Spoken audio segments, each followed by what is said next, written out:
పరిశుద్ధ గ్రంథంలో ఉంది. 91వ కీర్తన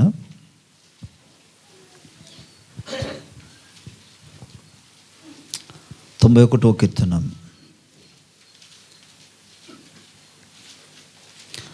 15వ వచనం అందరూ కలిసి చదువుదాం. 91వ కీర్తన 15వ వచనం.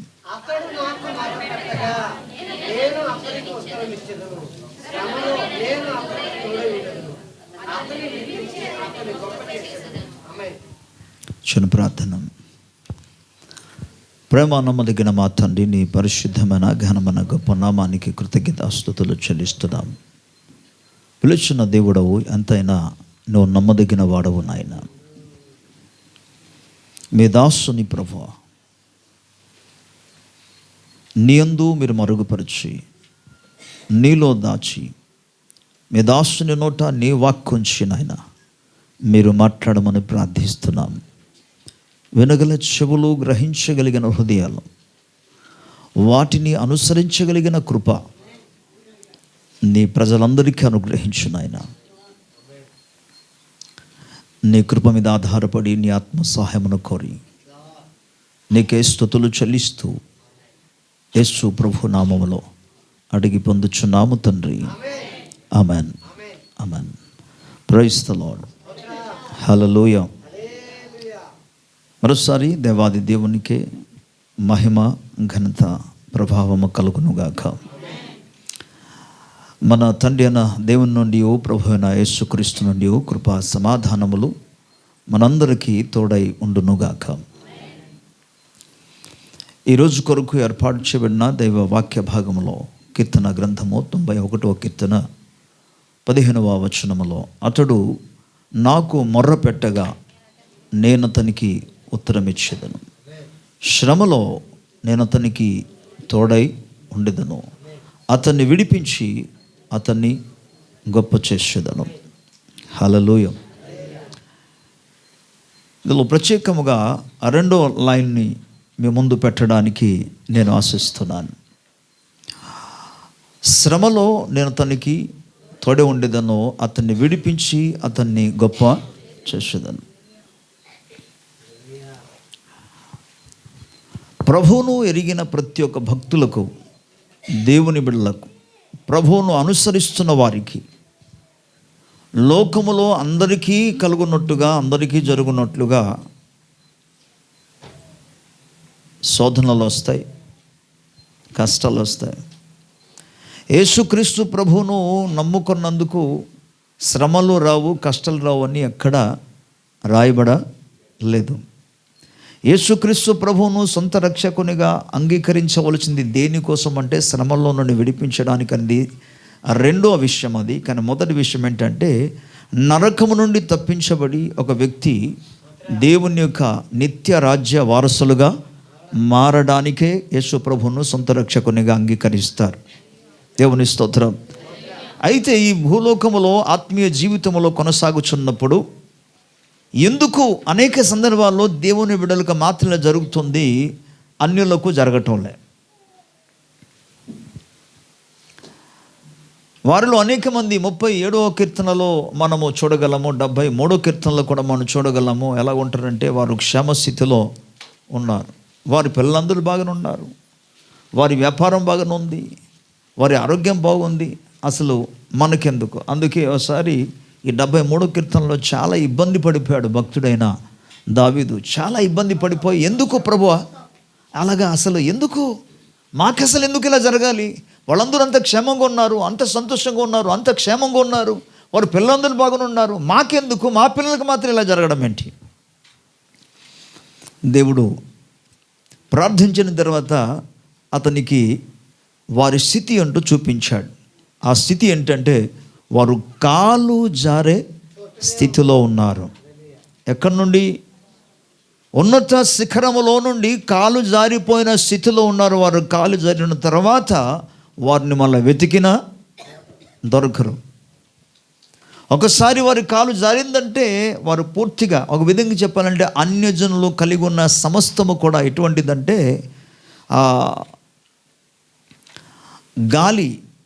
గాలిని మూట కట్టుకోవడం. అంటే ఏది నిలిచి ఉండదు అని అర్థం. కానీ దేవుడు ఎప్పుడైతే ఆ స్థితిని చూపించాడో, ఓకే ఈ స్థితిలో ఉన్న ప్రభు, ఒకవేళ నాకు కష్టము కలిగినా, ఒకవేళ నాకు బాధ కలిగినా, ఒకవేళ నాకు శ్రమ కలిగినా, నీవు నాకు తోడై ఉన్నావు. దేవుని స్తోత్రం. మరలా నీవు నన్ను లేపుతావు, మరలా నీవు నన్ను లేవనెత్తావు, మరలా నీవు నన్ను నిలబెడతావు, మరలా నీవు నన్ను స్థిరపరుస్తావు ప్రభా, మరలా నువ్వు నాకు విజయం ఇస్తావు అంటూ అతడు దేవుని స్తుతించి ఘనపరచడం మొదలుపెట్టాడు. స్తోత్రం. అందుకు దేవుని బిడ్డలారా, ప్రభు ఇక్కడ స్వయంగా ఒక అద్భుతమైన వాగ్దానం ఇస్తున్నాడు. ఏమంటాడంటే, శ్రమలో నేను అతనికి తోడై ఉండేదను. స్తోత్రం. దేవుడు అనేక సందర్భాలలో తోడుగా ఉన్న దేవుడు, ఎల్లప్పుడూ తోడుగా ఉన్న దేవుడు. కానీ ప్రత్యేకముగా శ్రమల కాలమందు ఆయన తోడుగా ఉండే దేవుడు. మీరు గమనించండి, శ్రమల కాలంలో మనుషులు నీకు తోడుగా ఉండాలా, దేవుడు నీకు తోడుగా ఉండాలా? దేవుని తోడు అవసరం. స్తోత్రం. ఒక మాట చెప్తాను, మనుషులు ఒకవేళ సహజంగా ఏదో మనకు తెలిసిన వారని చెప్పేసి, లేకపోతే మనకు దగ్గరున్న సంబంధం కలిగిన వారు కాదని చెప్పేసి ఒకవేళ వారు సహాయము చేసినా, రేపొద్దున మరలా వారు తిరిగి ఏమంటారు?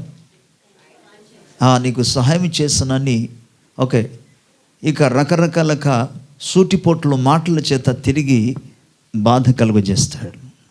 అప్పుడు ఏం జరుగుతుందో తెలుసా? తిరిగి నువ్వు ఏదైతే తిన్నావు, అంటే ఏదైతే వారి ద్వారా పొందుకున్నావో,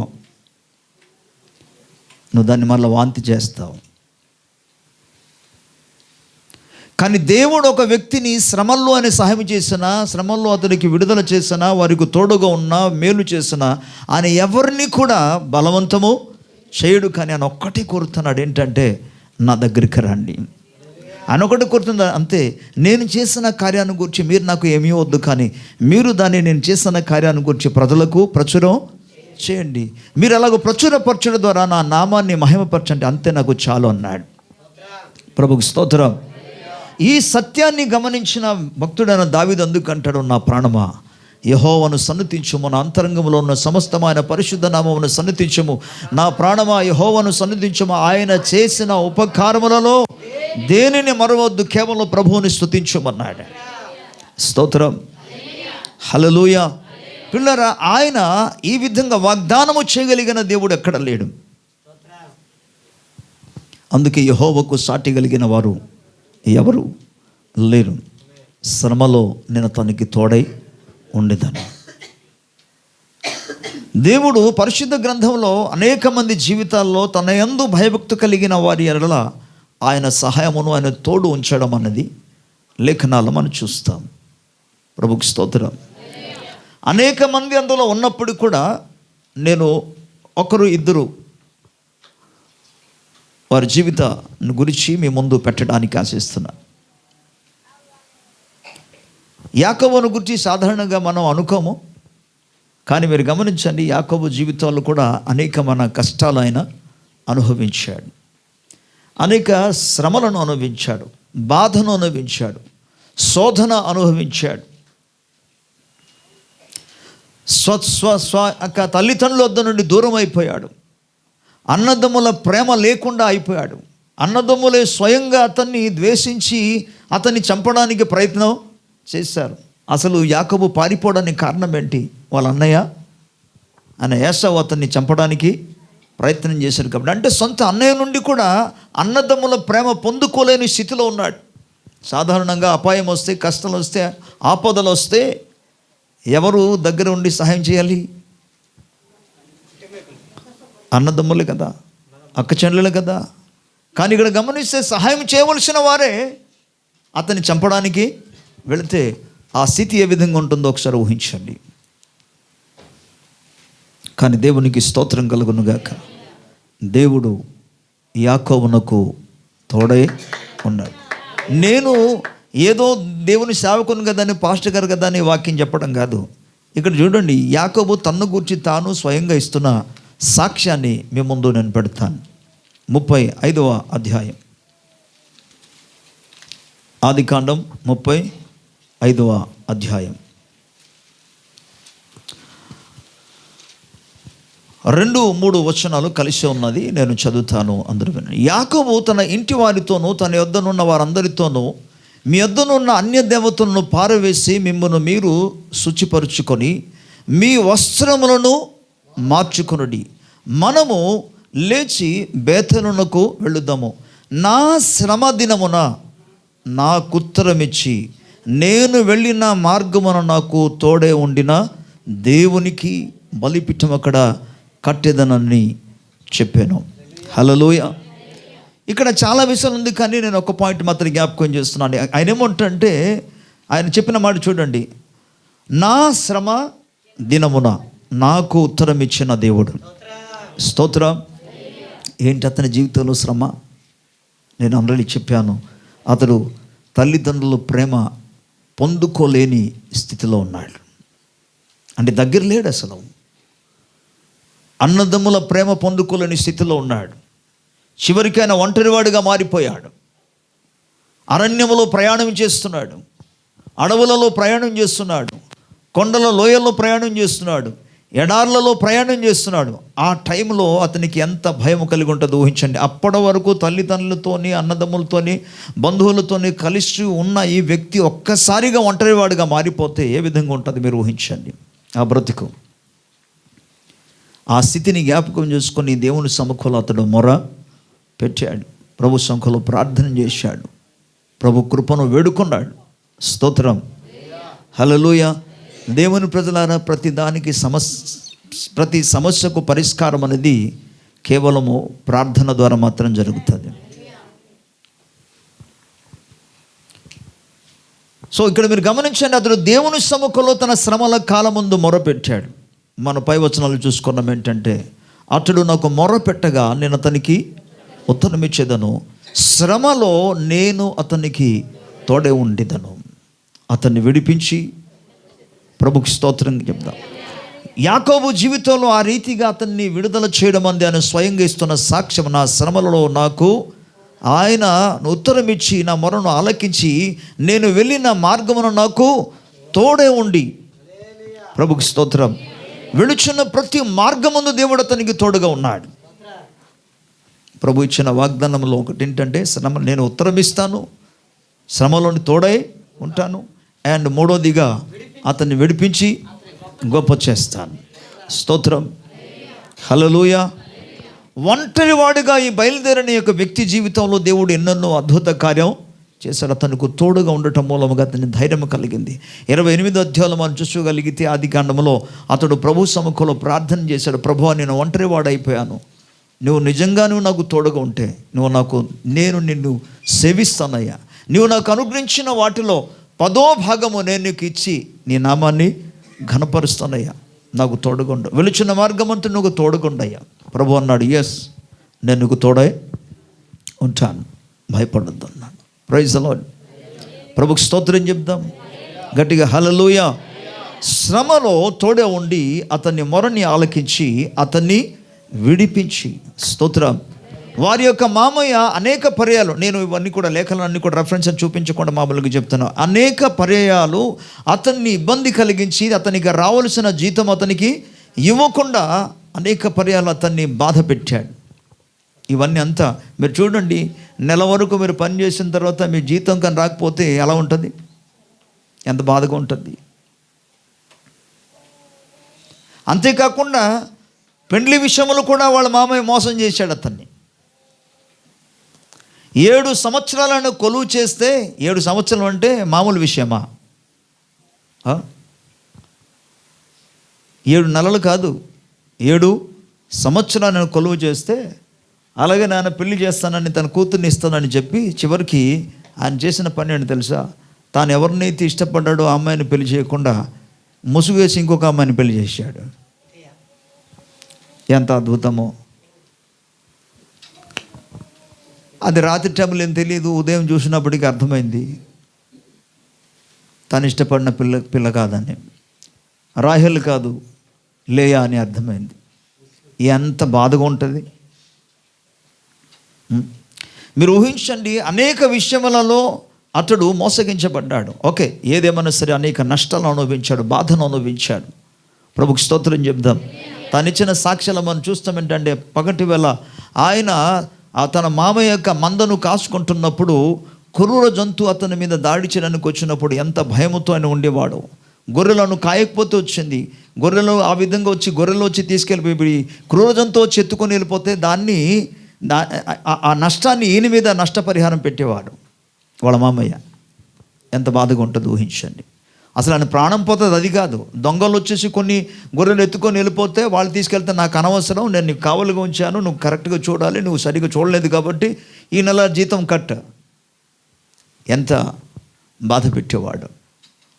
ఈనాడు ఒకవేళ నీ జీవితంలో కూడా అనేక మంది నీ యొక్క ఉద్యోగ రంగాల్లో కావచ్చు, నీ యొక్క ఆయా ఏరియాలో కావచ్చు, ఇబ్బంది పెడుతున్న వాళ్ళు ఎవరైనా సరే, వారిని బట్టి సనగవద్దు, వారిని బట్టి ఏమంత బాధపడవద్దు. కానీ దేవుని సముఖంలో నువ్వు ప్రార్థన చేస్తే యాకోబును జీవితంలో శ్రమల్లో ఉత్తరం ఇచ్చిన దేవుడు నీకు కూడా ఉత్తరము ఇస్తాడు.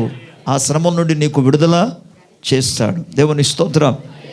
మనం సేవిస్తున్న దేవుడు అంటే అద్భుతమైన దేవుడు. అంటే ఆయన గురించి ఈ 23వ కీర్తనలో ఒక చక్కటి మాట మనం చూడగలము. 5వ వచనంలో రాయబడి ఉంటుంది ఏంటంటే, ఆయనను శత్రువుల ఎదుట భోజనము వల్ల సిద్ధపరచువాడు. స్తోత్రం.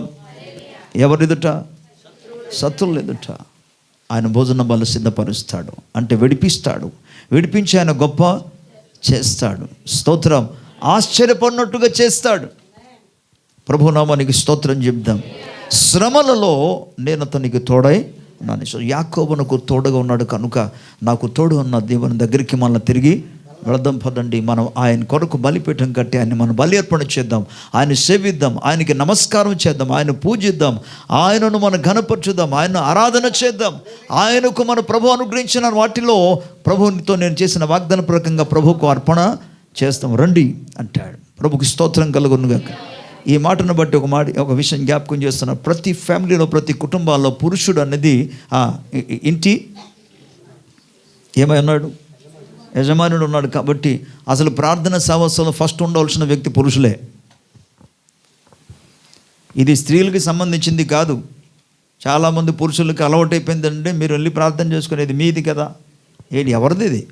అసలు కుటుంబానికి నీవు ముఖ్యమైన వ్యక్తిగా ఉండి నడిపించే నాయకుడిగా నువ్వు ఉండాలి. ఏ విషయంలో కేవలం ఏదో ఉద్యోగం చేసి కుటుంబాన్ని పోషించే విషయాలు మాత్రం కాదు, అన్ని విషయములలో ఆధ్యాత్మిక విషయంలో ప్రత్యేకముగా నువ్వు నాయకత్వం వహించాలి.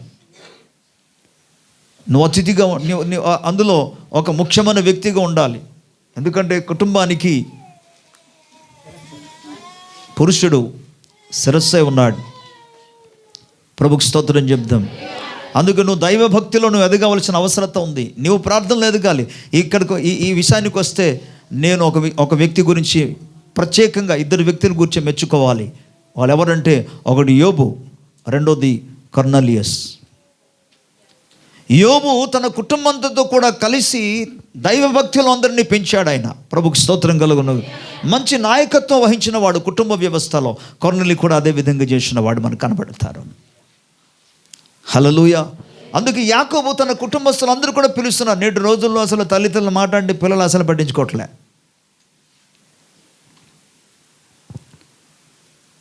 ఎవరు వినరు. ఆ రోజుల్లో కనీసం దైవభక్తి కలిగి వాళ్ళు జీవించారు. తల్లిదండ్రులు చెప్పిన మాట వాళ్ళు విన్నారు, విధేయత చూపారు. ప్రభుకు స్తోత్రం చెప్దాం. హల్లెలూయా. ఆ క్రైస్తవుల హక్కుల పరిరక్షణ అని ఒక సంస్థ ఉంది. క్రైస్తవుల గురించి కొంతమంది కొన్ని స్థలాల్లో పెట్టుకున్నారు. అక్కడ ఒక ఆయన రిటైర్డ్ ఐఏఎస్ వచ్చి సాక్ష్యం ఇస్తూ, నాకు ఇన్ని సంవత్సరం అయ్యా, ఇప్పటికే రిటైర్డ్ అయిపోయానయ్యా, కానీ నేను ఇంకాను యంగ్గానే కనపడుతున్నాను అన్నాడు. మీరు నా వయసు ఎంత ఉంటుంది అనుకుంటున్నారు అని చెప్పిన తర్వాత ఏమన్నాడంటే, నాకు ఇప్పుడు 65 సంవత్సరాల కంటే ఎక్కువ అయిపోయింది, దగ్గర 70 సంవత్సరాలు అయిపోయిందయ్యా, కానీ నేను బాగానే కనబడుతున్నాను. ఎందుకు తెలుసా? రహస్యం చెప్తాను వినండి అన్నాడు. ఏంట్రా రహస్యం చెప్తాడు? ఏమో మంచిగా ఆయన పోలీస్ ఆఫీసర్ కదా, ఐఏఎస్ కాబట్టి బహుశా ఆయన ఎక్సర్సైజ్ చేస్తున్నారేమో నేను అనుకున్నా, లేకపోతే మంచి ఫుడ్ తింటున్నారేమో అనుకున్నాను. ఇవన్నీ మామూలుగా ఉంటుంది. అవి కాదయ్యా అంటూ వాక్యంలో ఒక మాట చెప్పాడు. ఏంటంటే, నీ తల్లిని నీ తండ్రిని సన్మానించము, అప్పుడు ఆయన నీకు దీర్ఘాయుస్సును అనుగ్రహిస్తాడు, సుఖ జీవనతో గడుపు సంవత్సరములు దేవుడు నీకు అనుగ్రహిస్తాడు. ఆ వాక్యము నా జీవితంలో నెరవేర్చబడుతుంది. ఎందుకంటే నా తల్లిని తండ్రిని నేను సన్మానిస్తున్నానని సాక్ష్యం ఇచ్చాడు. అది విన్నప్పుడు నాకు ఆశ్చర్యం అనిపించింది. సో ప్రియులరా, ఈ స్థలాల్లో ఒక్క కుటుంబానికి ఒక శిరస్సుగా ఉండి, అధిపతిగా ఉండి, నాయకుడుగా ఉండి నడిపించిన నడిపింపుకు ప్రతి ఒక్క కుటుంబ సభ్యులు దైవభక్తి విషయాలు నేను చెప్తున్నాను, దైవభక్తి విషయంలో తప్పకుండా లోబడి ఉంటే వారు కుటుంబ సభ్యులందరూ కూడా దీవించబడతారు. స్తోత్రం, హల్లెలూయా. సో యాకోబు ఇక్కడ అంటున్నాడు, నా శ్రమ కాలంలో, నా శ్రమ దినములో నాకు ఉత్తరం ఇచ్చి నన్ను విడిపించిన ఆ దేవుని దగ్గరికి వెళదాం పదండి, ఆరాధిద్దాం పదండి, సేవిద్దాం పదండి. ప్రభుకి స్తోత్రం, హల్లెలూయా. అంతేకాదు, దేవుడు అతని జీవితంలో ఎంత కార్యం చేశాడంటే, తన సొంత బావమరిది లాబాను అతన్ని చంపడానికి ప్రయత్నం చేశాడు, అతను తరిమాడు. దేవుడు కానీ గద్దించకపోతే, దేవుడు కానీ మాట్లాడకపోతే, యాకోబు పక్షముగా దేవుడు కానీ వ్యాజ్యం ఆడకపోతే యాకోబు పరిస్థితి ఏమై ఉండదో. ఆయన ఆల్రెడీ తన ప్లాన్ అంతా కూడా చెప్పేస్తున్నారు. అది కూడా యాకోబు దగ్గరికి వచ్చి చెప్తున్నాడు, గత రాత్రి నీవు సేవించుచున్న నీ దేవుడు అంటాడు. ప్రభుకి స్తోత్రం, హల్లెలూయా. గత రాత్రి నీ దేవుడు నన్ను దర్శించి నీ పక్షంగా మాట్లాడావయ్యా, లేకపోతే నిజంగా చెప్పాలంటే నేను నిన్ను చంపి నీ దగ్గర ఉన్న సమస్తాన్ని కూడా, గొర్రెల మందలంటూ కూడా మొత్తం తిరిగి నా చెల్లెళ్ళందరినీ కూడా మళ్ళీ పుట్టిన ఒక ఏమంటారు మేనగోడలు మేనల్లోళ్ళు అందరినీ పట్టుకొని వెళ్ళిపోదాం అనుకున్నానయ్యా తిరిగి.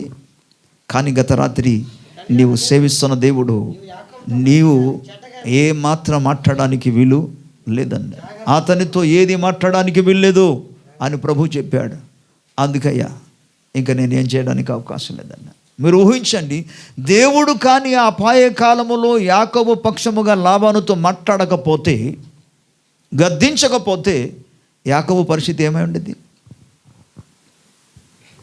ఒక్క రాత్రిలో సమస్తాన్ని కోల్పోయి ఉండేవాడు. అన్ని కోల్పోవడం మాత్రం కాకుండా తన ప్రాణం కూడా కోల్పోయి ఉండేవాడు. కానీ దేవుడు యాకోబునకు తోడై, హల్లెలూయా, గట్టిగా స్తోత్రం చెప్దాం. అందుకంటాడు, నా శ్రమ కాలంలో నన్ను జ్ఞాపకం చేసుకున్న దేవుడు, నా శ్రమలో నాకు ఉత్తరం ఇచ్చిన దేవుడు. వా, వండర్ఫుల్. గట్టిగా దేవుని స్తోత్రం చెప్పండి. నేను ఎందుకు స్తోత్రం చెప్పమన్నాను తెలుసా? అసలు ఏం జరగబోతుందన్న విషయాన్ని యాకోబుకు అస్సలే తెలియదు. కానీ దేవుడు ఏమి యాకోబుకు తెలియకపోయినా దేవుడు మాత్రం యాకోబును కాపాడాడు. అసలు శత్రువు నీ మీద ఎన్నిసార్లు నీకు తెలియకుండా ఎన్ని రకాల కుయుక్తి చేస్తున్నాడు, ఎన్ని రకాలుగా నేను పడగొట్టడానికి ప్రయత్నం చేసినా సరే, నష్టం కలుగజేయడానికి ప్రయత్నం చేసినా సరే, నీకు తెలియకుండా దేవుడు నిన్ను కాపాడుతున్నాడు. స్తోత్రం. ఇది గట్టిగా చెప్పాలనుకున్నాను నేను, గట్టిగా మీరు హల్లెలూయా చెప్పాలనుకున్నాను. నేను మరలా చెప్తున్నాను, నీకు తెలియకుండా నీ మీదకి అపాయం వస్తున్న విషయాన్ని నీకు ఇంకా నీవు ఎరగక ముందే ఆయన నీ విషయంలో ఎరిగి నిన్ను కాపాడుతూ వస్తున్న దేవుడు ఆయన. ప్రభుకి స్తోత్రం. అందుకే లేఖనం సెలవిస్తుంది, శ్రమలో తోడై. ఆది కాండంలో మనము 26వ అధ్యాయంలో చూస్తాం, 25, 26వ అధ్యాయంలో మనం చూస్తే ప్రత్యేకముగా మన ఇస్సాకు జీవితంలో చూస్తాం. ఇస్సాకు జీవితంలో కూడా ఒక స్థిరత్వము లేదు. తండ్రి ద్వారా పొందినాక ఆశీర్వాదాన్ని, తండ్రి ద్వారా పొందుకున్న ఆస్తిని మాత్రం కొనసాగిస్తున్న దినాలలో కరువు వచ్చింది. కరువు కాలంలో ఆయా ప్రాంతానికి వెళ్ళి ఆయా దేశములు, ఎందుకంటే తనకు స్వనివాసము లేదు, అందుకే అక్కడక్కడికి ఆయా ప్రాంతానికి ఆయా స్థలానికి వెళుతున్నప్పుడు కొంతమంది రాజులు అతన్ని ప్రేమించే వాళ్ళు ఉన్నారు, కొంతమంది ఏమో అతనికి కలిగిన ఆశీర్వాదాన్ని బట్టి అతన్ని తృణీకరించారు. అయ్యా నువ్వు ఈ ప్రాంతంలో ఉండడానికి వీల్లేదు, ఇక్కడి నుంచి విడిచిపోవయ్యా, వెళ్ళిపోమన్నారు. ఈ సందర్భాల్లో ఎక్కడికి వెళ్ళాలి, ఏం చేయాలి? ఆయన ఎక్కడెక్కడికో వెళ్ళిపోదాం అనుకున్నాడు. కానీ ప్రభు అంటాడు, నువ్వు ఎక్కడికి వెళ్ళవద్దు, నేను నీకు తోడై ఉన్నాను. ప్రభుకి స్తోత్రం. గట్టిగా స్తోత్రం చెప్దాం. ప్రభు ఈ ఇస్సాకునకు తోడే ఉండి అతని పక్షముగా అద్భుతమైన కార్యాలు చేయడం మనం చూస్తాం. అందుకే మనం 26వ అధ్యాయంలో మనం చూసుకోగలిగితే 12వ వచనములో ఇలా రాయబడింది, ఇస్సాకు ఆ దేశమందున్నవాడై విత్తనము వేసి ఆ సంవత్సరమున 100 పంటను ఫలం పొందెను. యెహోవా అతన్ని ఆశీర్వదించెను గనుక ఆ మనుష్యుడు గొప్పవాడాయెను. స్తోత్రం. ఎవరు ఆశీర్వదించారు? ఈ మాటను బట్టి దయచేసి అర్థం చేసుకోండి. నీవు ప్రయాసపడుతున్నావు, ఏదో పని చేస్తున్నాం, ఏదో పని చేయడానికి వెళుతున్నాం. ఉదయాన్నే లేచి ఇది చేస్తాను, అది చేస్తాను, ఇలాగ చేస్తే మనకి ఇలా జరుగుతుంది, ఇలా చేస్తే మనం అభివృద్ధి పొందగల, ఇలా చేస్తే మనకు లాభం వస్తుంది, ఇలా చేస్తే మనం బ్రతకగల అనుకుంటున్నాం. Okay, that's good, wonderful. కానీ దేవుని ఆశీర్వాదం లేకుండా నువ్వు ఎన్ని కష్టపడినా, ఎన్ని ప్రయాసపడినా ప్రయోజనం లేదు. ఎవరు ఆస్వాదించాలి? అందుకే ప్రసంగి భక్తుడైన సొలొమోను ఒక మాట అంటాడు, యెహోవా ఆశీర్వాదము ఐశ్వర్యమునిచ్చును, ఒకని కష్టార్జితము వలన అది అధికము కాదు. మీకు అర్థమైందా ఈ మాట? ఈ మాట బాగా అర్థం చేసుకోండి. యెహోవా ఆశీర్వాదము ఒకరిని ఐశ్వర్యవంతునిగా చేస్తుంది. దేవుడు ఆశీర్వదిస్తేనే నువ్వు దీవించబడగలవు. ఆయన ఆశీర్వదించకుండా నీవు ఆయన వదిలేసి ఆశీర్వాదం పొందగలిగిన దేవుని దగ్గరికి రాకుండా, ఆయన దగ్గర ప్రార్థన చేయకుండా, ఆయన దగ్గర బ్రతిమాలకుండా, ఆయన దగ్గర సహాయం నువ్వు కోరుకోకుండా, ఆయన పాదాలు పట్టుకోకుండా, నేను చేయగలను, నాకు సమర్థం ఉందని ఎక్కడికెక్కడ తిరుగుతావు అనుకో, నీ కష్టముగానే మిగిలిపోద్ది. దేవుడు ఆశీర్వదించాలి. స్తోత్రం. అందుకు మీరు గమనించండి, ప్రజలందరూ కూడా తోసివేశారు. ఆ టైంలో ఎంత బాధగా ఉంటుంది. ఆ రాజుగారి దేశంలో ఈ ప్రాంతంలో ఉండడానికి వెళ్ళిపోయాయని గెంటేశారు. ఎలా ఉంటుంది? కానీ దేవుని స్తోత్రం, రాజు అయితే తృణీకరించాడు అతన్ని.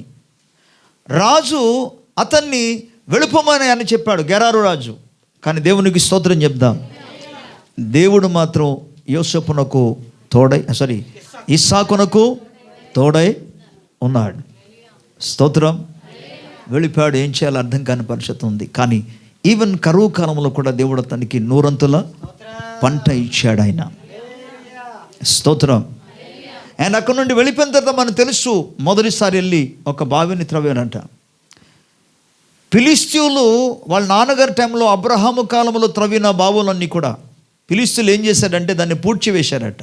ఈ పూడ్చివేయబడిన బావులన్నీ కూడా తవ్వడం మొదలుపెట్టాడు. తవ్వితే మొత్తానికి నీరు వచ్చింది. నీరు వచ్చిన వెంటనే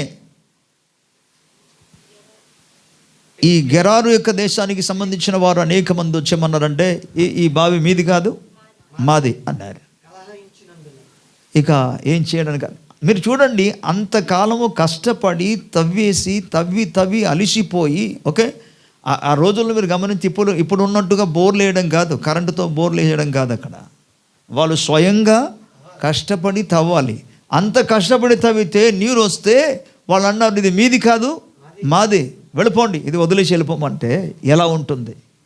ఈ బాధ ఎంత అసలు హృదయాన్ని వేదన కలుగు చేస్తుంది, మీరు ఊహించండి. కానీ దేవునికి స్తోత్రం, శ్రమలో నేను అతనికి తోడై ఉండేదాన్ని.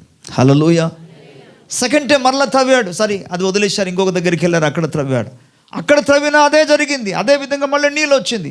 మరలా శత్రువులు వచ్చేమంటున్నారంటే, ఇవి మాదే, ఇది మీది కాదు, వెళ్ళిపోండి అన్నారు. వెళుతున్న ప్రతి స్థలాలను కూడా త్రోసివేస్తుంటే, తృణీకరిస్తుంటే, వెళ్ళగొడుతుంటే, అంత సమయం అంతా కూడా త్రవ్వే వరకు, నీళ్ళు వచ్చే వరకు ఎదురు చూసి, అదేదో ముందుగానే ఇవన్నీ తవ్వడానికి ప్రారంభం చేసినప్పుడు ఇది మీది కాదే అని అంటూ అదే ఒక విధంగా ఉండేది. కానీ తవ్వే వరకు ఉండి, కష్టపడే వరకు, ప్రయాసపడే వరకు, చెమట వచ్చే వరకు ఉండి, చివరికి ఫలితం వచ్చిన తర్వాత ఇది మీది కాదు, పోండి అని అంటే ఎలా ఉంటుంది మీరు ఊహించండి. సుమారు 2-3 స్థలాల్లో అదే విధంగా వెళుచున్న ప్రతి స్థలాల్లో కూడా త్రవ్వుతున్నారు, నీళ్ళు వస్తుంది, ఇది మాది, మీది కాదు, పొండి అని చెప్పడం. కానీ ఫైనల్గా ప్రభుకి స్తోత్రం చెప్దాం. హల్లెలూయా. గట్టిగా స్తోత్రం చెప్పాలి. హల్లెలూయా. 22వ వచనంలో, అతడు అక్కడి నుండి వెళ్ళి మరి ఒక బావి త్రవించెను, దాని విషయమై వారు జగడమాడలేదు గనుక అతడు, ఇప్పుడు యెహోవా మనకు ఎడము కలుగు చేస్తున్నాడు గనుక ఈ దేశమందు అభివృద్ధి పొందుదామనుకొని దానికి రహేబోతు అను పేరు పెట్టెను. స్తోత్రం. హల్లెలూయా. రహేబోతు అని పేరు పెట్టారు. ఎందుకు తెలుసా? శత్రువులు మన దగ్గరికి రాకుండా, మనతో జగడమాడకుండా వారికి దేవుడు ఎడము చేశాడు, లేదా దూరము చేశాడు. దాని అర్థమే రహేబోతు. ఈ రహేబోతు అనే పదానికి అర్థం అది. ప్రభుకి స్తోత్రం. గట్టిగా స్తోత్రం చెప్దాం. శ్రమలో నేను అతనికి, మీరు ఊహించండి, 2 సార్లు 3 సార్లు బావి తవ్వినప్పుడు వాళ్ళు వచ్చి ఇబ్బంది పెట్టారు కదా, దాన్ని బట్టి ఆయన ఎంత హృదయ వేదనతో దేవుని దగ్గర మొర్రపెట్టి ఉంటాడు. ఆ మొరను దేవుడు ఆలకించాడు. ఇస్సాకును స్థిరపరిచాడు, ఇస్సాకును దీవించాడు, ఇస్సాకునకు తోడై ఉన్నాడు. ప్రభుకు స్తోత్రం చెప్దాం. ఎంతగా దేవుడు అద్భుతమైన జీవితం, అద్భుతమైన మేలు అతన్ని కలుగు చేశాడంటే, అతన్ని విడిపించి అతన్ని నేను గొప్ప చేసేదాన్ని ప్రభు వాగ్దానం ఇస్సాకు జీవితంలో నెరవేర్చాడు. ఎలాగూ నేను చదువుతాను. 26వ అధ్యాయంలో 26వ అధ్యాయంలో 28వ వచనం నుండి నేను చదువుతాను. వారు నిశ్చయముగా యెహోవా నీకు తోడే ఉండుట చూచితిమి గనుక మనకు, అనగా మాకును నీకును మధ్య ఒక ప్రమాణం ఉండవలని అని అన్నారు. మేము నిన్ను ముట్టక నీకు మేలు తప్ప మరి ఏమీ చేయక నిన్ను సమాధానముగా పంపించితిమి గనుక నీవును మాకు కీడు చేయకున్నట్లు నీతో నిబంధన చేసుకుందామని అనుకుంటాము. ఇప్పుడు నీవు యెహోవా ఆశీర్వాదము పొందిన వాడవనిరి. స్తోత్రం. హల్లెలూయా, హల్లెలూయా. ఇప్పుడు నీవు యెహోవా ఆశీర్వాదము. అయ్యా, మేము ఒక విషయం కనుగొన్నాం, ఏంటంటే దేవుడు నీకు తోడై ఉన్నాడు.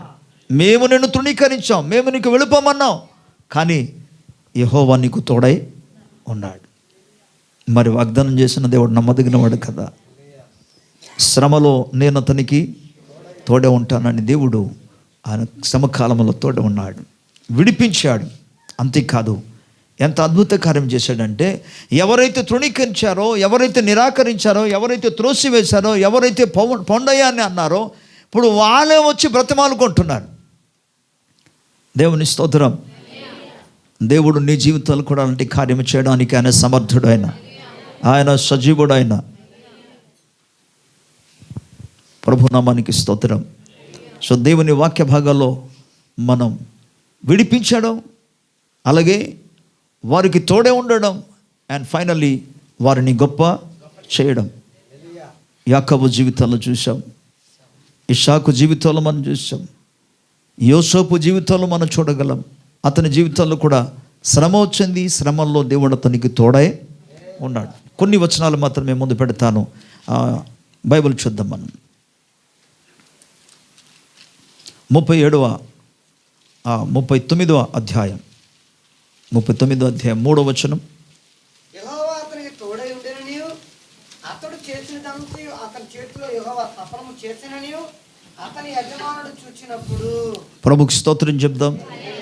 యెహోవా అతనికి తోడై ఉండెను. ఏ టైంలో ఇప్పుడు తోడే ఉన్నాడు మనం ఈజీగా మనం చదివేస్తున్నాం, కానీ తనకు కూడా యాకోబు జీవితాలు జరిగినట్టుగా, యాకోబు కంటే కూడా మరీ ఇంకా అతి భయంకరమైన శ్రమ యోసేపు అనుభవించాడు. ఒకరు కాదు, ఇద్దరు కాదు, ఇంతమంది, ఈ 10 మంది అన్నదమ్ములలో కనీసం ఒకరైనా ఇద్దరైనా యోసేపు పట్ల ప్రేమ చూపాలి కదా.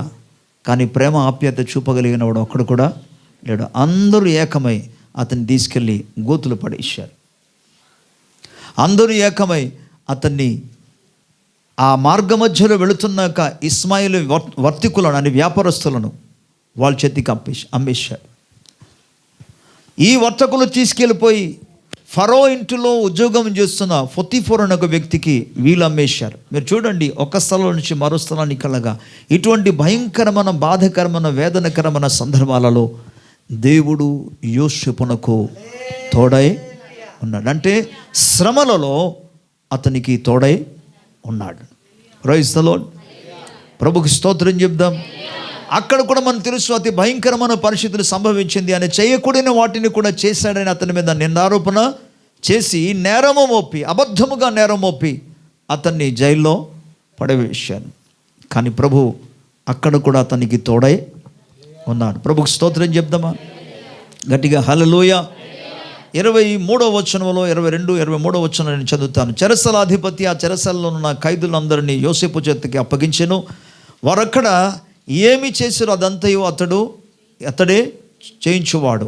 యెహోవా అతనికి తోడై ఉండెను గనుక ఆ చెరసాల అధిపతి అతని చేతికి అప్పగింపబడిన దేని గురించి విచారణ చేయక ఉండెను. అతడు చేయునది యావత్తు యెహోవా సఫలమగునట్లు చేసెను. హల్లెలూయా. దేవుడు ప్రతి సందర్భాల్లో కూడా, ఈవెన్ చెరసాలలో కూడా ఒకవైపున బాధ, ఒకవైపున వేదన ఉంది. ఎందుకు?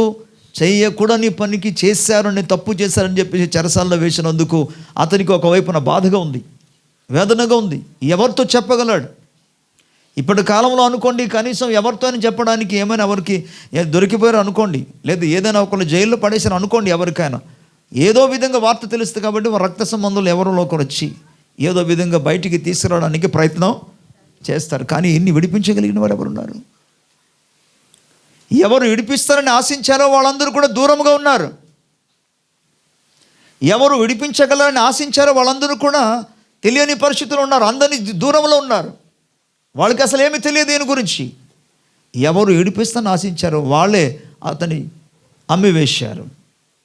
ఇంకెవరు ఈయనకి నిరీక్షణ, ఇంకెవరు ఈయనకి ఆధారం, ఆశ్రయం? కానీ ప్రభుకి స్తోత్రం. శ్రమలో తోడే ఉన్న దేవుడు అతనికి తోడుగా ఉన్నాడు. Praise the Lord. అతనికి తోడుగా ఉండి ఉన్న ప్రతి స్థలాల్లో కూడా ప్రభు దీవించడం మొదలుపెట్టాడు. ఎందుకంటే ప్రభు లేఖనం రాయబడింది, నేను అతన్ని విడిపించి అతన్ని గొప్ప చేస్తాను. స్తోత్రం. పొతిఫర్ ఇంట్లో కూడా మీరు గమనిస్తే ముందు అతన్ని తీసుకెళ్ళి పొలంలో వదిలేశారు, పశువుల మంద దగ్గర వదిలేశాడు ఇన్ని యోసేపునకు.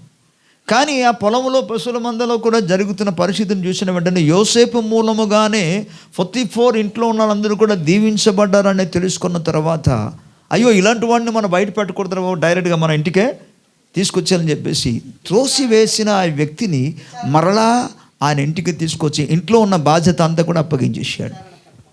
స్తోత్రం. హల్లెలూయా. దేవుడు తోడు ఉండి ఈవెన్ ఎవరికైతే ఆయన అమ్మబడ్డారో వాళ్ళ ముందు కటాక్షం పొందినట్లుగా ప్రభు అద్భుత కార్యం చేశాడు. ప్రభుకి స్తోత్రం. హల్లెలూయా. అంటే ఒక విధంగా చెప్పాలంటే ఇప్పుడు దాసులుగా కాదు, అతన్ని గౌరవించగలిగిన స్థితిలోనికి తీసుకురాగలిగాడు దేవుడు. ప్రభుకి స్తోత్రం. ఈవెన్ మనం చెరసాలలో కూడా మనం చూస్తే చెరసాల అధికారి కూడా అక్కడ చేసిన పని ఏంటంటే తన బాధ్యత అంతా కూడా యోసేపునకే అప్పగించేశాడు. అంటే ఈయన ఇప్పుడు బందీగా ఉన్న వ్యక్తి కాదు. ఒక విధంగా చెప్పాలంటే పేరుకు మాత్రం ఆయన ఖైదీగా ఉన్నాడు, కానీ చెప్పాలంటే ఆయన ఆఫీసర్గా అక్కడ పనిచేస్తున్నాడు. ప్రభుకి స్తోత్రం. ఓకే, వాటన్నిటి నుండి ప్రభు విడుదల చేశాడు. విడిపించిన తర్వాత ప్రభు అతన్ని గొప్ప చేశాడు. మనకు తెలుసు, చెరసాలను విడిపించిన తర్వాత దేవుడు అతనికి సింహాసనము అనుగ్రహించాడు, సింహాసనంలో కూర్చుండబెట్టాడు. స్తోత్రం. ఇంతకుముందు మీకు చెప్పాను, ఫరో ఉద్యోగస్తుడైన పొతిఫర్ ఇప్పుడు ఫరో ఉండవలసిన స్థానానికి యోసేపు వెళ్ళాడు. అంటే పొతిఫర్ ఇప్పుడు ఎక్కడికి వచ్చారు? పొతిఫర్ అనే వ్యక్తి ఇప్పుడు ఎక్కడికి వచ్చాడు అంటే యోసేపు ఒక అండర్లోనికి ఇప్పుడు వచ్చాడు. ప్రభుకి స్తోత్రం చెప్పాలి. నిన్ను విడిపించి నిన్ను గొప్ప యోసేపు జీవితంలో దేవుడు అటువంటి అద్భుత కార్యం చేశాడు. హల్లెలూయా. అండ్ పరిశుద్ధ గ్రంథంలో మనం చూసుకోగలిగితే బైబిల్లో అనేక మంది జీవితాలు మనం చూడగలం. బట్ వారిలో మనకు షడ్రకు, మేషకు, అబేద్నెగో, వీరి జీవితంలో దానియేలు గ్రంథం 3వ అధ్యాయంలో కలిగిన శ్రమను గురించి మనం చూస్తాం, శోధనను గురించి చూస్తాం, కష్టాన్ని గురించి మనం చూస్తాం, పరీక్షను గురించి మనం చూస్తాం. వారు ఎంతగా పరీక్షింపబడ్డారంటే వారు కానీ ఆ ప్రతిమకు నమస్కారం చేయకపోతే వారిని తీసుకెళ్ళి అగ్నిగుండంలో, మండుచున్న అగ్నిగుండంలో పడవేయబడును అని ఆజ్ఞాపించాడు రాజు. పడవేయబడ్డారు కూడా. కానీ దేవునికి స్తోత్రం, శ్రమలో నేను అతనికి తోడై దేవుడు వారికి తోడుగా ఉన్నాడు. ఎందుకంటే 4వ వ్యక్తి యొక్క రూపాన్ని గురించి మాట్లాడితేమంటే he is like son of God, దేవుని కుమారుని యొక్క పోలినవాడు. స్తోత్రం. అంటే దేవుడే దిగివచ్చి, ఇమ్మానుయేలు అనగా మనకు తోడుగా ఉన్న దేవుడు కనుక ఇమ్మానుయేలు దేవుడు ఆ స్థలానికి దిగివచ్చి వారికి అగ్ని ఎటువంటి హాని చేయకుండా, ప్రభుకి స్తోత్రం చెప్పాలి. శ్రమలో దేవుడు వారికి తోడుగా ఉండి వారిని విడిపించాడు. విడిపించిన తర్వాత ఏం జరిగింది తెలుసా? దానియేలు గ్రంథం 3వ అధ్యాయంలోనికి వెళదాం. దానియేలు గ్రంథం 3వ అధ్యాయం. Praise the Lord. ప్రభుకి స్తోత్రం. గట్టిగా hallelujah. Wonderful Jesus, we give you glory Lord. 30వ వచనాన్ని చూసుకుందాం. 30వ వచనాన్ని 29 నుండి ఇక్కడ చూసుకుందాం. కాగా నేను ఒక శాసనము నియమించుచున్నాను, ఏదనగా ఈ విధముగా రక్షించుటకు సమర్థుడగు దేవుడు గాక మరి ఏ దేవుడును లేడు. కాగా ఏ జనులలో కానీ రాష్ట్రములో కానీ ఏ భాష మాట్లాడు వారిలో కానీ షడ్రకు మేషకు అబద్ధనుగా అను వారి దేవుని ఎదుట దేవుణ్ణి దూషించునో వాడు తుత్తునిలుగా చేయబడును, వాని ఇల్లు ఎప్పుడునూ పెంట కుప్పగా ఉండవలను. అంతటా నుండి రాజు షడ్రకు మేషకు అబద్ధనుగాను వారిని బబులోను సంస్థానములో హెచ్చించెను. స్తోత్రం.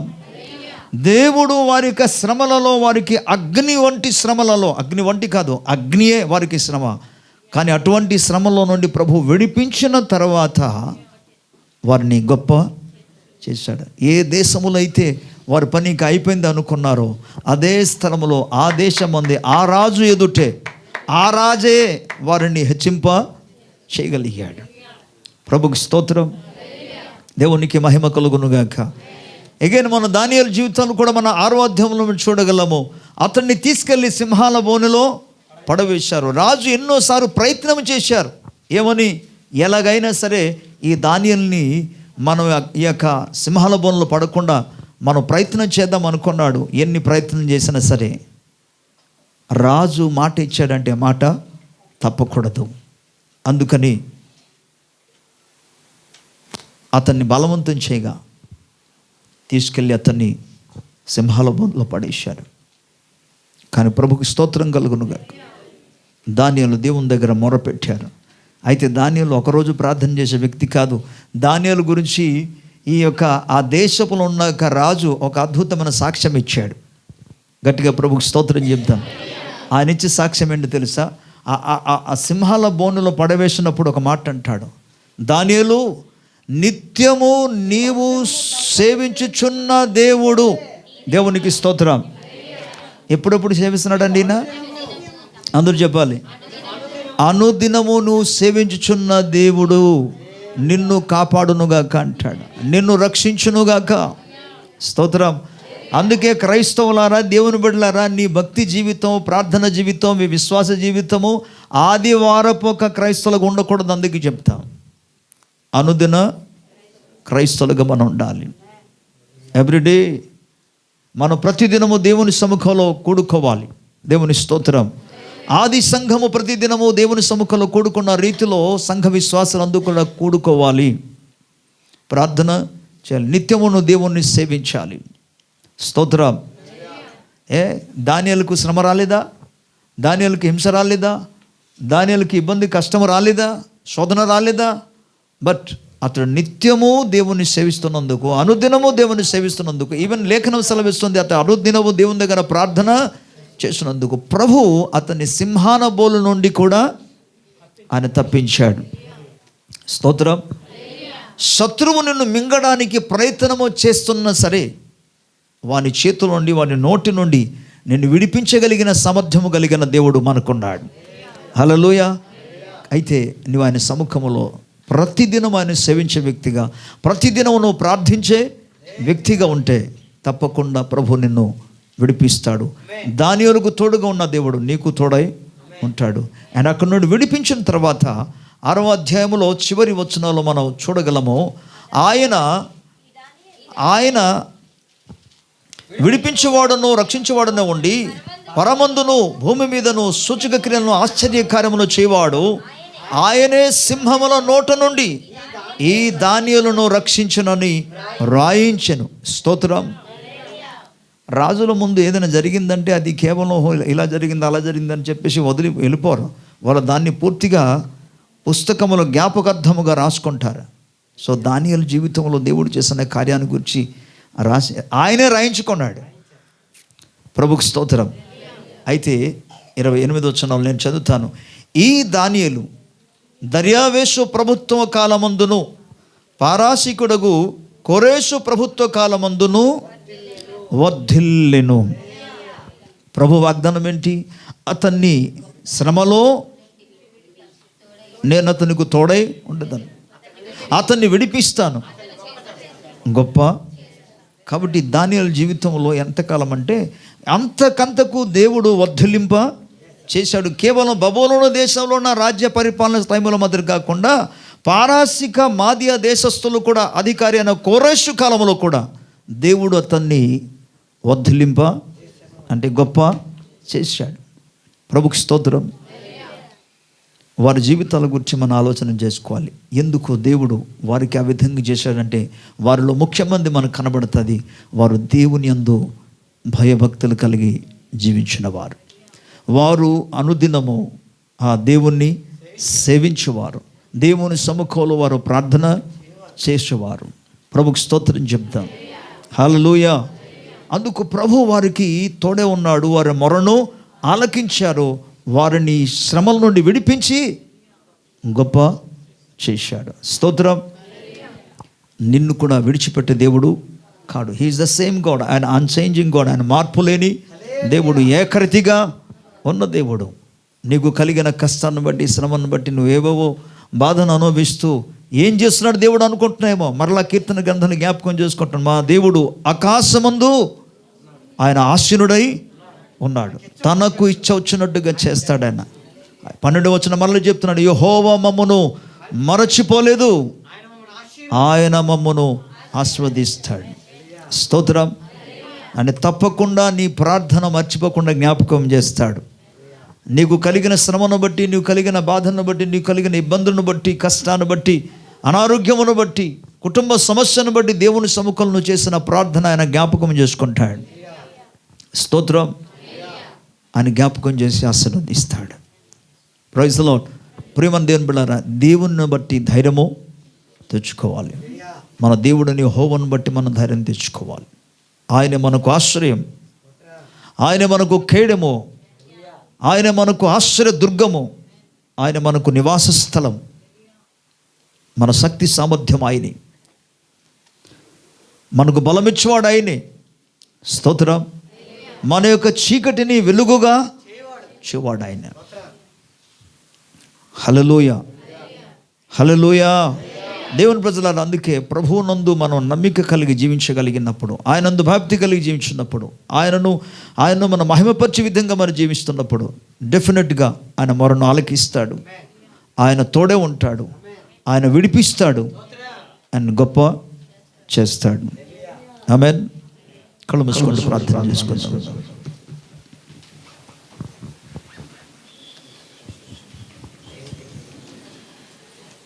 ప్రతి ఒక్కరు కూడా ఒక నిమిషం ప్రార్థన చేయండి. ప్రభు దముఖంలో విన్న వాక్యాన్ని బట్టి దేవుని దగ్గర మొర్ర పెట్టాడు. ప్రభు సహాయమును కోరుకోండి. ప్రభువా, నువ్వు యాకోబునకు తోడే ఉన్నావు, అతని శ్రమలో అతనికి తోడే ఉన్నావు, అతన్ని విడిపించి గొప్ప చేశావు.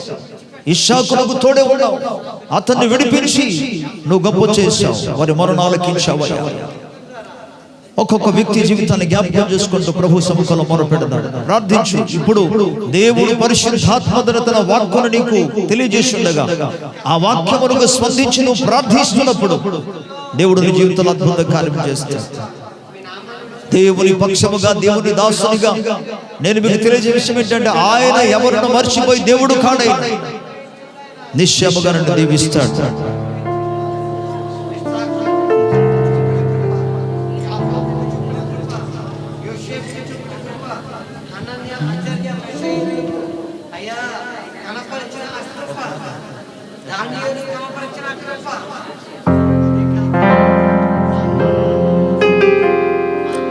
నడిపిస్తాడు నా దేవుడు, శ్రమలోనైనా నన్ను విడువడు.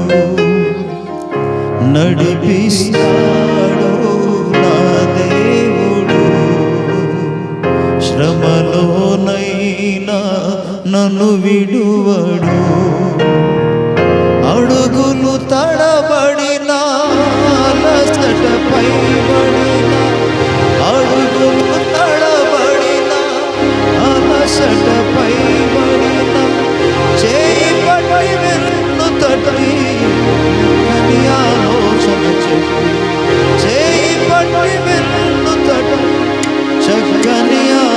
ఆలోచన చెప్పి నడిపిస్తాడు నా దేవుడు. శ్రమలోనైనా నిన్ను విడువడు.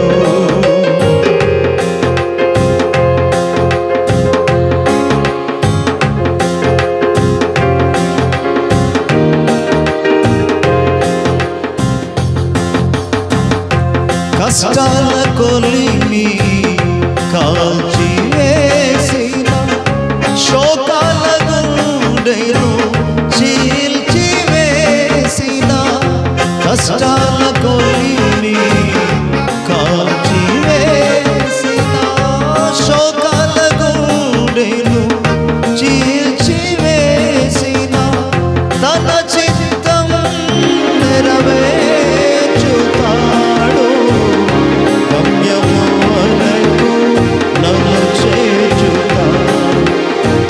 తన చిత్తం నెరవేర్చుతాడు.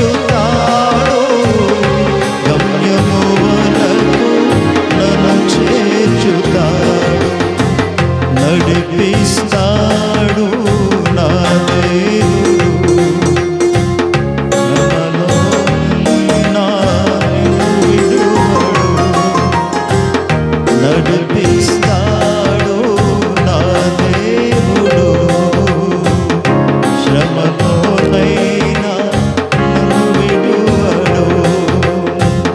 అడుగులు తడబడినా అలసటపై పడినా, అడుగులు తడబడినా అలసటపై పడినా, చేపట్టి వెన్ను తట్టి చక్కని ఆలోచన చెప్పి, చేపట్టి వెన్ను తట్టి చక్కని ఆలోచన చెప్పి నడిపిస్తాడు నా దేవుడు.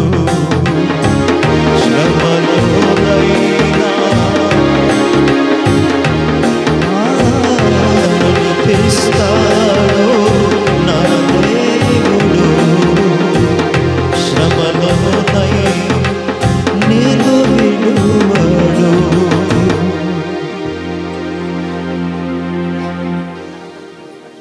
ఒక్క నిమిషం శ్రమలో విడవకుండా నడిపించే దేవుని సంకల మొరపెట్టు. ఈరోజు ఆయన ప్రార్థన మొరను ఆలకించే దేవునిగా, శ్రమలో తోడే ఉండే దేవునిగా, శ్రమ నుండి విడిపించి గొప్ప చేసే దేవునిగా మన మధ్య ప్రత్యక్షతపై ఉండగా, మన మధ్య ఆయన సంచారము చేస్తుండగా, ప్రభు సముఖంలో ఆయన దాటిపోక మునిపి మొరపెట్టు ప్రార్థన చేయి. అయ్యా నన్ను దాటిపోతాను, నన్ను దర్శించునైనా, నన్ను బలపరచునైనా అడుగు. ప్రభు సముఖంలో మొరపెట్టు. యెహోవా యందు మనకు నిరీక్షణ కలదు. యెహోవా యందు మనకు కృప దొరుకును.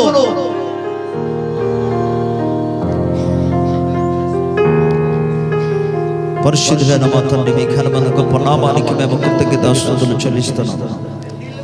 ఈ ఉదయకాల సమయంలో నాయనా కూడిచ్చిన బిడ్డలందరూ బట్టి వద్దకు వచ్చిన ఆయన ఎవరు ఎటువంటి స్థితిలో ఉన్నారో ఎరిగిన దేవుడు. ప్రభువా, ఎవరు ఎటువంటి సమస్యలు గుండా ప్రయాణం చేస్తున్నారు, ఎటువంటి బాధలో ఉన్నారు నాయన, ఎలాంటి శ్రమలో ఉన్నారు ప్రభువా, శోధనలో ఉన్నారు నాయన, ఒక్కసారి మీరు జ్ఞాపకం చేసుకోమని ప్రార్థిస్తున్నాం. యాకోబుకు నాయన శ్రమ రాబోతున్న విషయం నాయన తెలియకపోయినా ఎరగకపోయినా నాయన నువ్వు చూచిన ప్రభువా, అయ్యా శ్రమను గద్దించావు, లాభాలను గద్దించిన రీతిలో ప్రభువా నీ బిడ్డలకు తెలియకుండా వారి మీదకి వచ్చే ప్రతి విధమైన అపాయం నుండి మీరు కాపాడమని ప్రార్థిస్తున్నా. ప్రతి శోధన నుండి మీరు తప్పించండి అయ్యా.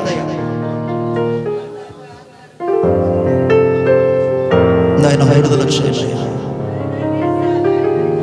Break every power of enemy, God Father. దుష్టుని కాడిని విరగగొట్టి విడుదల కలిగించు నాయన.